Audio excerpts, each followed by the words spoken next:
안녕하세요. 9월 21일 토요일입니다. 한 주간이 또 이렇게 마무리되고 있습니다. 태풍이 올라온다고 합니다. 비도 오고 바람도 불고 여러 가지로 잘 챙기셔야 될 것 같습니다.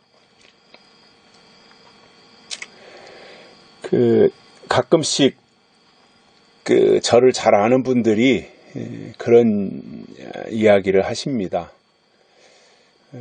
얼마 전에는 제 아버지 친구 되시는 목사님이 저한테 또 그러한 이야기를 하시기도 했는데, 뭐냐면 박승구는 참 괜찮은 사람이다. 성품도 좋고 외모도 좋고 신체도 좋고 목소리도 좋고, 근데 어찌 그리 안 되는 길로만 가나 이거예요. 안 되는 길로만 왜 가느냐. 그러니까 안타까워서 저를 아끼는 마음으로 하시는 얘기죠. 잘 돼야 되는데 안 되는 길로만 가고 있어서. 근데 제가 젊었을 때는 그런 의욕도 있고 그러한 욕심도 있고 했는데, 지금 와서 이렇게 돌이켜보면 물론 아쉬운 점도 저 스스로에게 있습니다만은 그런 것에 별로 그렇게 개의치 않습니다. 어찌 그리 안 되는 길로만 가나 이렇게 저에게 말씀을 하시는 그 아쉬운 그 내용들을 저는 괜찮고요. 그런 거 다 초월했습니다. 그리고 오히려 제 마음이 어떤 마음이냐면, 길이 없는 데를 계속해서 가다 보면 길이 만들어진다라는 거잖아요. 길로만 가는 것이 아니라 길이 없는 데도 가다 보면 길이 생기고, 그래서 길을 만들어야 된다. 새로운 길을, 믿음이라고 하는 그것을 만들어야 된다라는 생각이 있고, 또 물방울이 하찮은 거잖아요. 한 방울 한 방울 물방울이 떨어지는 게. 근데 물방울이 떨어지고 계속 떨어지다 보면 바위도 뚫는다 그러잖아요. 마찬가지로 약속의 말씀들을 지금 무관심하는 사람들이 많이 있지만, 제 위치에서 제 상황에서 꾸준히 이렇게 증거하고 외치다 보면 언젠가는 효과가 나타날 것이다. 그 생각을 가지고 있습니다. 저에 대해서 늘 호의적인 평가를 해주시고 또 기도해 주시고 어떻게든지 제가 잘 되기를 바라시는 분들 제 주변에 많이 계신데 고맙습니다. 제가 하나님 편에서 끝까지 제게 주신 멍에를 짊어지고 가겠습니다. 그 약속을 제가 드리면서요, 오늘 말씀은 마태복음 24장 23절입니다. 그때의 사람이 너희에게 말하되 보라 그리스도가 여기 있다 혹 저기 있다 하여도 믿지 말라. 아멘. 자, 이어지는 예수님의 말씀이에요. 그때에, 자, 이제 시제에 대한 얘기가 나와요. 그때가 언제냐라는 거예요. 그러니까 앞에서 말씀한 그런 내용들이죠. 큰 환란이 있겠고, 그러나 그 날들을 감하지 않으면 구원받을 사람이 없고, 그렇기 때문에 택하신 자들을 위하여 하나님이 그 날들을 감하시는 그 상황이 이루어지는 그때에, 그러니까 큰 환란이 일어나는, 즉 대환란의 상황이 일어나면 그리스도가 여기 있다 저기 있다 솟구치듯이 나타난다는 거예요. 근데 이것이 어느 날 갑자기 뿅 하고 나타나는 현상도 있겠지만 무르익어 가는 거잖아요. 그 분위기가 그렇게 무르익어 가고, 그래서 개구리를 찬물에다 넣고 밑에다 불을 떼면 미지근해지고 따뜻해지고, 그러니까 그 안에서 헤엄치고 다니던 개구리가 미지근하고 뜨뜻해지니까 기분이 좋아가지고, 예, 그저 노곤노곤해져가지고 잠이 오고, 그런 가운데 있다가 갑자기 이제 물이 뜨거워지고, 그러면은 신경이 이제 마비되는 거잖아요. 그러면은 도망을 못 간다는 거잖아요.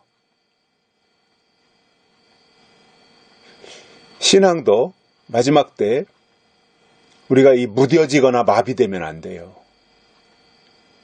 늘 이게 민감해 있어야 됩니다. 신앙은요, 민감해야 됩니다. 어떤 때는 사소한 것, 때로는 어떤 말 한마디에조차도 민감해야 됩니다. 감각이 살아있어야 돼요. 그리고 반응할 수 있어야 돼요. 반응. 왜냐하면 이 모든 현상이라고 하는 것은 그 결과가 나오기까지의 과정들이 있는 거잖아요. 어느 날 불쑥 거짓 그리스도가 나오지 않잖아요. 거짓 그리스도가 나올 수 있는 조건이 다 만들어지는 거예요.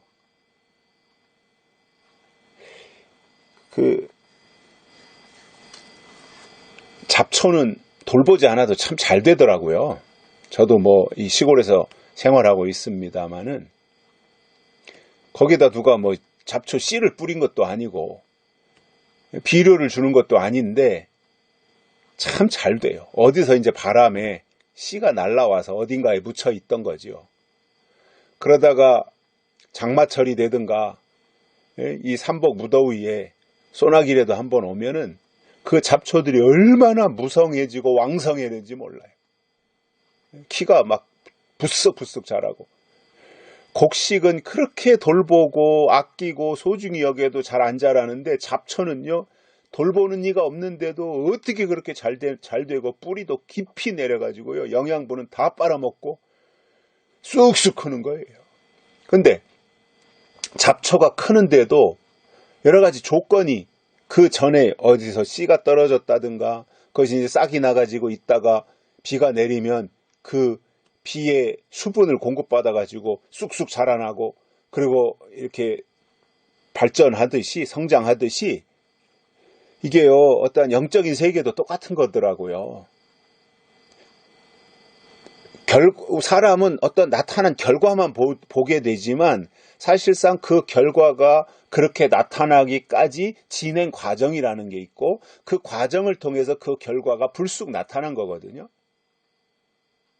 그러면 물론 큰 환난에 대한 말씀을 앞에서 예수님이 하셨을 때 그 큰 환난은 대환난이고, 이것은 창세 이래로 없었던, 그러니까 지금까지 한 번도 없었던 환난이어야 예수님이 말씀하신 이 환난이 되는 거예요. 그렇기 때문에 저는 전쟁도 아니다, 기근도 아니다, 이런 거로 다 아니다라고 생각하는 거예요. 왜냐? 그런 것은 이미 과거에 다 있었기 때문에. 과거에 있었던 것은 아니잖아요. 배제되는 거잖아요. 이 예수님이 말씀하신 이 내용, 큰 환난이라고 하는 것 속에 들어갈 수 없는 거잖아요. 그래서 그러한 큰 환난이 있기까지, 큰 환난도 어느 날 갑자기 큰 환난 이렇게 나오는 것이 아니라 그 큰 환난으로 접어들기까지 그 과정과 절차가 있어서 그렇게 가는 거고, 큰 환난으로 들어가기 위한 과정이 진행되어질 때 깨어있는 자들은 거기에 포함되지 아니하고 거기서 뛰쳐나와야지, 거기에 포함돼서 가다 보면은 거기에 무르익어서 무뎌져 가지고 나중에는 반응을 못하게 된다라는 거예요. 그래서 우리가 영적으로 깨어 있어야 된다라고 하는 것은, 이 거짓 선지자가 거짓 선지자로 나중에 나와서 미혹하는 일을 하게 될 때, 그때도 물론 분별해야 되지만, 그 전에 미리 거짓 선지자가 나온다고 했는데 거짓 선지자는 나오면 이러한 일을 하고 생김새는 이렇게 생겼고 이름은 이런 이름을 가지고 있고 이러한 것들을 계시록을 통해서 쭉 듣고 보고 알고 내 속에 간직하고 있다가 그러한 방향으로 지금 진행이 되고 있는 조짐을 보고는 아하, 이제 멀지 않아서 거짓 선지자가 나오겠구나 하는 것을 예측하고 그들과 합류하지 않고 내 나름대로 하나님의 뜻을 쫓아 그야말로 탈출을 하든 출애굽을 하든 그런 심정으로 하나님을 향해서 나아가야만 그들 무리 속에 포함되지 않게 되는 거예요. 그래서 이 그때에, 즉 큰 환란이 있게 되는, 즉 마지막 예수님의 재림 사건으로, 요한계시록이 열리고 나서부터 재림 사건으로 들어가는 거잖아요. 그래서 계시록이 열리고 나서부터는 우리가 민감하게 생각해야 되는 것이 뭐냐면 예수님의 재림이에요. 재림이 제일 중요한 부분이잖아요.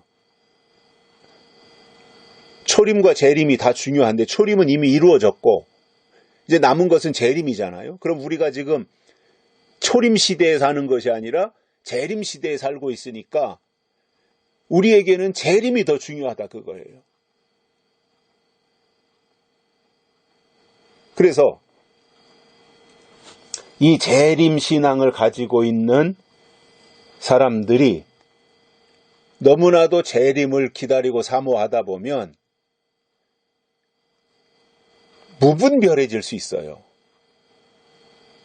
헛된 것에 마음 뺏기고 어이구 재림, 예수님이 다시 오신대, 그렇게 무분별하게 휩쓸리다 보면 엉뚱한 사람들에게, 엉뚱한 세력들에게 마음을 뺏기게 되고 믿음을 탈취당하게 되는 거거든요. 그러니까 내가 어떻게든지 요한계시록의 약속의 말씀을 토대로 삼고 그 위에 믿음의 집을 짓고 있어야 되는 거예요. 그렇지 않으면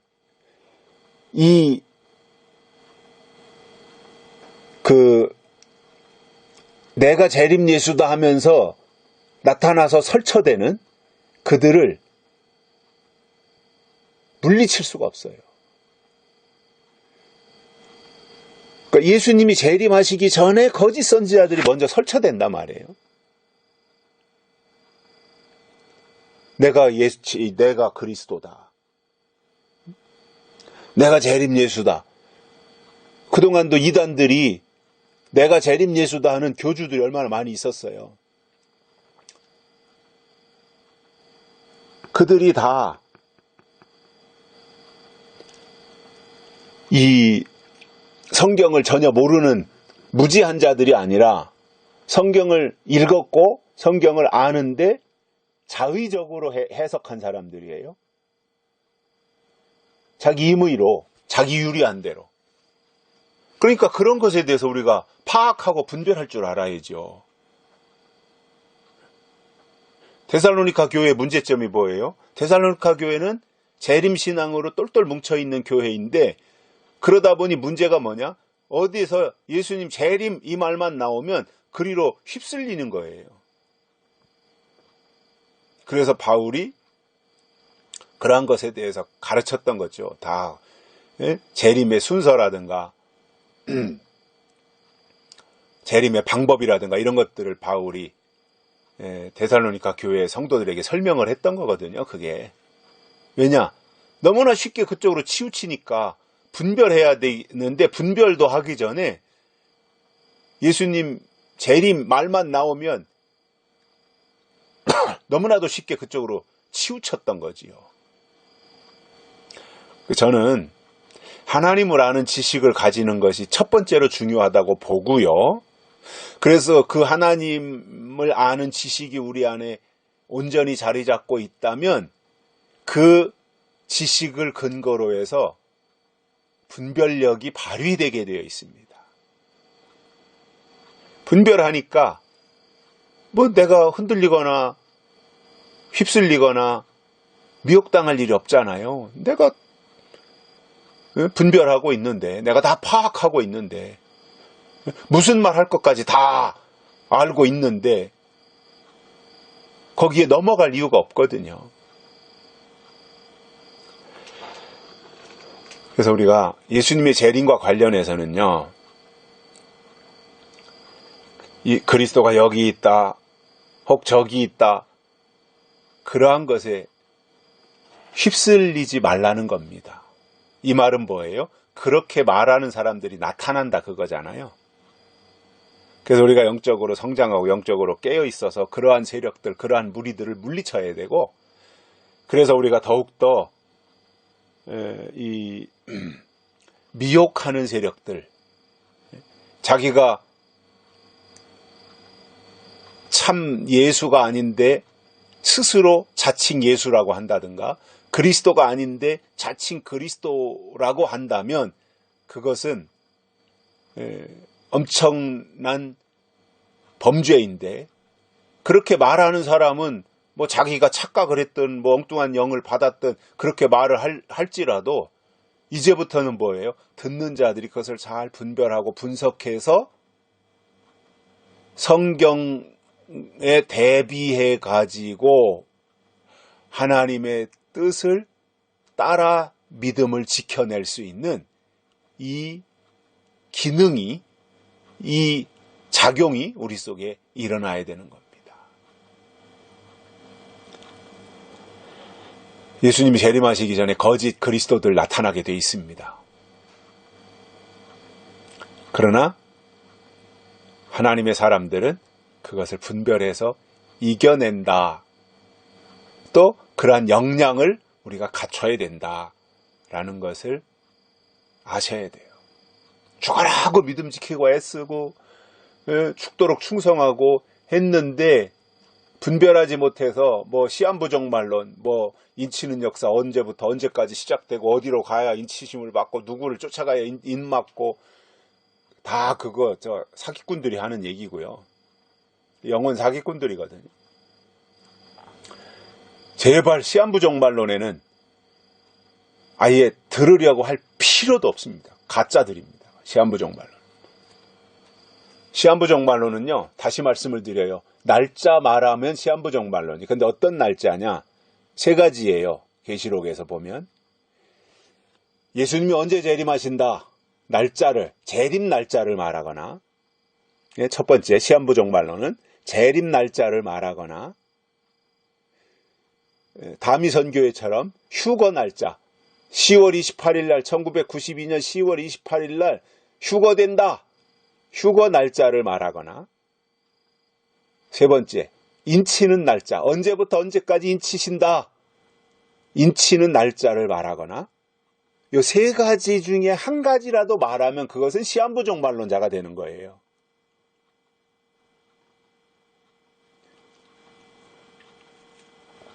재림 날짜, 휴거 날짜, 인치는 날짜. 그래서 그것은 절대로 금기사항입니다. 건들면 안 되는 거예요, 그거는. 그런데 그쪽으로 사람들을 몰고 가서 뭐 휴거가 언제 몇 월 며칠 날 휴거된다라든가, 언제부터 언제까지 인치는 역사 있으니까 그때 인 맞아야 된다라고 한다든가, 이렇게 말하면 사람들은 혹하거든요. 그리고는 뭐 그냥 학교도 다 때리치고 말이죠. 예? 장사하던 것도 다 팔아버리고 말이죠. 그리고는 인 맞겠다고 쫓아가고 휴거되겠다고 쫓아가고, 말이 안 되는 거예요. 그렇게 유치하고 어린아이적인 신앙이 어디 있어요, 세상에. 우리가 성장하고 성숙하면 말씀 안에서, 약속 안에서 예수님이 이 땅에 계시록 19장에 있는 것처럼 진실과 충신이 하나님의 말씀으로 오시는 것을 성경을 통해서 깨닫고 알고 준비하게 되어 있습니다. 이러한 내용들을 알고 거짓 그리스도 또는 거짓말하는 가짜들에게 속지 않도록 가짜를 분별하고 이 짝퉁신앙, 예? 짝퉁신앙, 이것을 잘 분별해낼 수 있는 영적 분별력을 갖출 수 있기를 바랍니다. 오늘 여기까지 하겠습니다. 고맙습니다.